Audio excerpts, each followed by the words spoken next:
Hey, good morning. It's the morning after, and it's decision time as we're parked here outside one of these GMC motorhome garages where they could fix anything that needs to be fixed.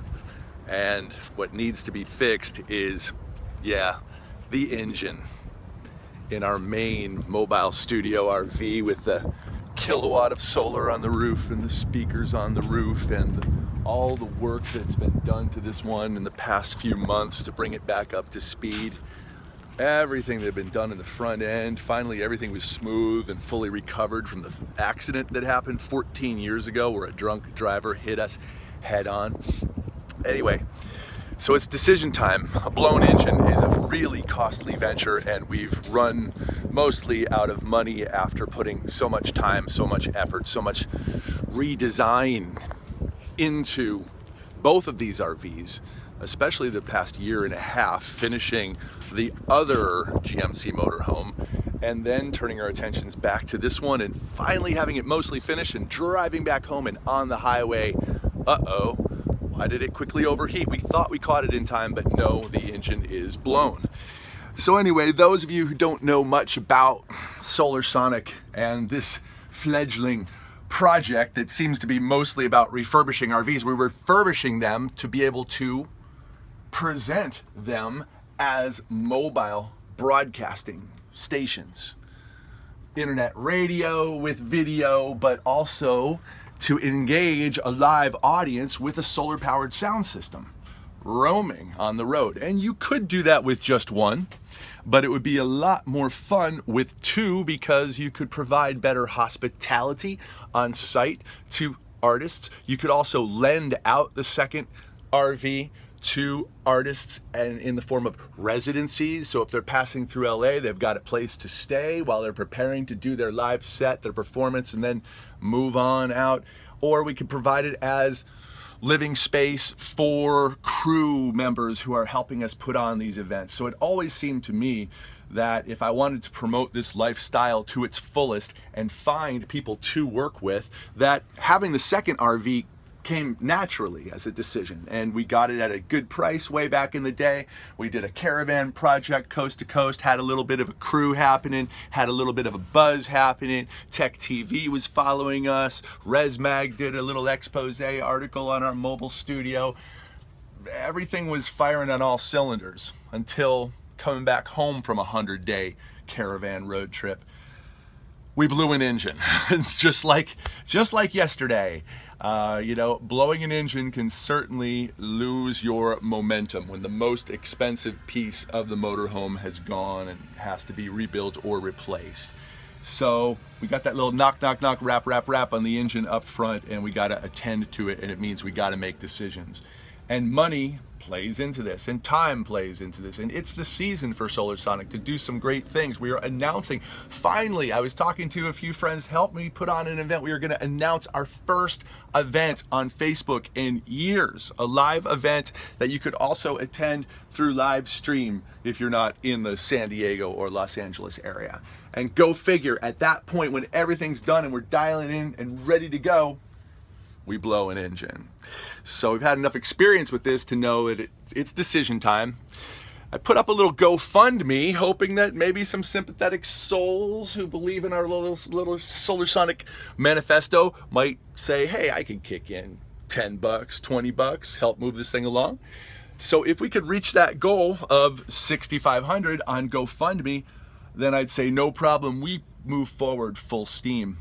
But some other friends have said, hey, really, do you still really need both RVs? We actually do need both RVs more than ever before, because we're finally at the point where we can broadcast the message of what we're looking to do. We've always done that in little bits and to friends on Facebook, but we haven't gone full steam ahead about the manifesto SoloSonic and tried to bring other people in from a distance, and also seriously started auditioning crew. We are about to. But that doesn't matter, that doesn't count. Being just about to do something, that doesn't count. We didn't quite get there. We're not quite, we're cut down before we had a chance to. Or are we? It just makes the decision all the more apparent. It just makes it more obvious that we can't afford both RVs at the same time. me. I don't need 2 RVs for me. I'm happily fine with this one. And the other one has always been that little thing that's hard to carry. So theoretically, there's good reason to have it, and it's beautiful as can be. It is, it has more interior space, comfort space, big windows and wraparound couches inside to be able to make people comfortable inside. Whereas this one's, it's the kitchen. It's busy. It's cooking up things, and it's the digital kitchen studio, and that's got a lot of things going on. It's got a full-sized bathroom and shower in there as well, but it doesn't have that welcoming interior vibe or anywhere for people to sit other than the front cockpit seats and right here, and then a couple studio places. It tends to be a bit claustrophobic, but it's the studio, and that's why it needs the complementary machine in the form of a much smaller and custom cut down 21-foot RV. But if we had to sell one in order to keep things moving along, this is obviously the one that we're going to have to sacrifice. And so if we don't reach our goal on GoFundMe, then I think SoloSonic is going to just rein in the objective a little bit, get a little bit more realistic, some people may say, and concentrate just on this studio and starting to go forward with some broadcasts before the end of the summer. However, if we're going to sell this one, we can't sell it with a broken and blown, sorry, if we're going to sell this one. If we're going to sell this one, we can't sell it too easily without air conditioning on the roof. It's always been a beach mobile for us, and the beach mobile with big windows and ocean breezes, we've never really needed air conditioning. We don't drive to the desert too much with it, or we're not in the humid heat of the American Southeast. So that saved us needing a generator, which is part of the reason why we cut the thing back. But it's possible to put a little generator on the back bumper and a little air conditioner on the front top roof there. So that was the plan, so we could be able to present this vehicle to other people to be comfortable, be working. If we're sitting still in Los Angeles during these heat waves, they still have some comfort, and they don't have to have these big blowing fans and not be, you know, the difference between fans and air conditioning, right? If you're trying to do inspirational work. By the way, this motorhome back in the day, we did try to sell after it got smashed. We were going to just walk away from it. We got hit while parked in the street while awaiting some work at this very same mechanic. Somebody came barreling by and they hit this RV and they totaled it out. I mean, look at that whole side. They opened it up like a sardine can, and miraculously it still drove. It just had a big hole in the side.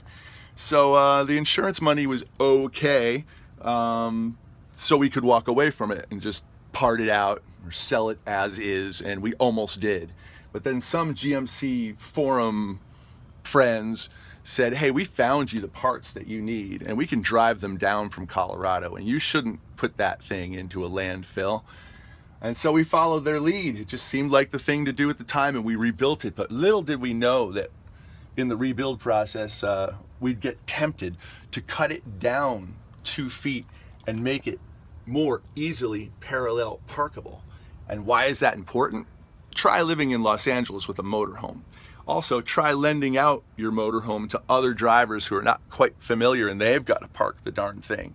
And also, legalities, like around Venice Beach now, there's nowhere to park if you're over 21 feet. So we cut it down to 21 feet, thought it was pretty clever, did a whole new interior. It took a few years, and then we turned our attentions back to this one, which had been kind of suffering. There was a little bit of sibling rivalry between these RVs, you know, which RV was getting the attention, the money, the love, and the other one would periodically let us know to not neglect it. And so we turned all attentions back to this one, and it felt really good to fix the last kinks from that accident of 2003 where it got totaled up front and bent the frame, and we brought it back to life after some years and drove it around. It was all right, gave it a quick paint job and a kilowatt of solar on the roof, and it was ready again. not 100%. There's still some kinks, some serious kinks. You turn hard right, hard left, the radiator fan would kind of hit the shroud there. The radiator was old and decrepit. The batteries, now after 8 years after that rebuild, the batteries had gone bad. So we needed to kick in and refurbish this one, and we did over the past couple and a half months in Tijuana, and we even brought back the air conditioning with a new condenser up front, and it was all good. It was feeling great, and we were driving back from San Diego, back from Tijuana, through San Diego, a couple days at the beach. People were loving it, parked at the beach, playing music. We met a lot of friends, and we were more sure of our objective than ever before after this past weekend in San Diego. Seriously, talking to friends like, okay, let's do this event on this day. Let's get it started. Let's bring the 2 RVs together on the road. Who's going to drive this one? Who's going to be the navigator? Who's going to mind this? Who's going to welcome people inside and do hospitality?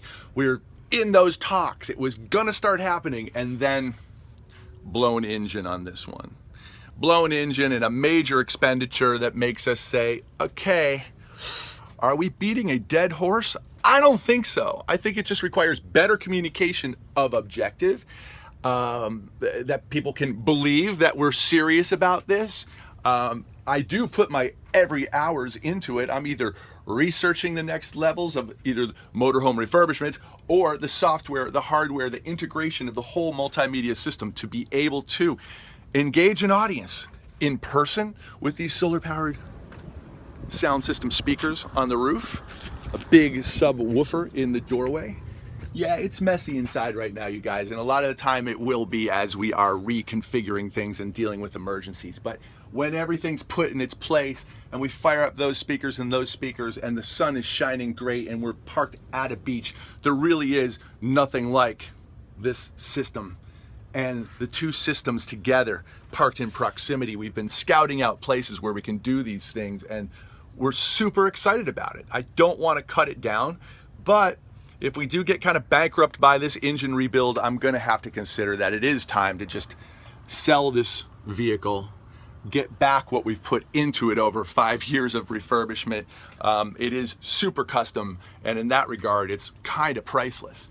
We don't want to go there, but if we did, we can put those monies into other aspects and maybe even hiring crew. You know, theoretically, we thought that if we offered this to the movement, if you will, that we'd get some interns with, dedicated to the objective, and these interns would, in exchange for the experience and the front row seat at all of these events and inviting all of their friends, and of course we'd make meals and things, and there'd be places for them to crash at our terrestrial studios in Silver Lake, and maybe even the main partner, driver, facilitator of the whole thing would be able to have this as their semi-full-time residency around LA.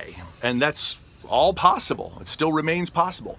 But getting that work done and outlining what that work is and being able to sit still long enough to be able to present this to you, that's where we're at right now. And as they say, I'm trying to go with the positives of this, that obstacles bring opportunities, and there's no bigger obstacle to an RV than a blown engine.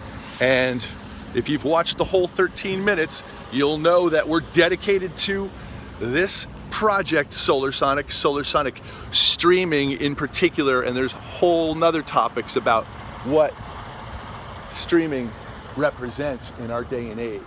Transparency, creativity on the fly without the ability to put that little edit in the middle.